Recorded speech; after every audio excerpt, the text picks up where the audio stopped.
യോബ് 17-ാം അധ്യായം 1 മുതലുള്ള വാക്യങ്ങൾ. എന്റെ ശ്വാസം ക്ഷയിച്ചു, എന്റെ ആയുസ് കെട്ടുപോകുന്നു. ശ്മശാനം എനിക്കായി ഒരുങ്ങിയിരിക്കുന്നു. എന്റെ അടുക്കെ പരിഹാസമേയുള്ളൂ. എന്റെ കണ്ണ് അവരുടെ വാക്കാണം കണ്ടുകൊണ്ടിരിക്കുന്നു. നീ പണയം കൊടുത്തു എനിക്ക് ജാമ്യമാകണമേ. എന്നോട് കൈയടിപ്പാൻ മറ്റാരുള്ളൂ?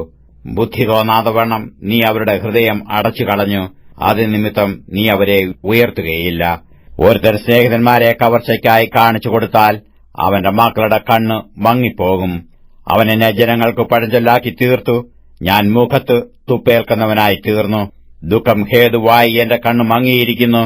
എന്റെ അവയവങ്ങൾ ഒക്കെയും നിഴൽ പോലെ തന്നെ. നേരുള്ളവർ അത് കണ്ടു ഭ്രമിച്ചുപോകും. നിർദോഷി വഷളന്റെ നേരെ ചൊടിക്കും.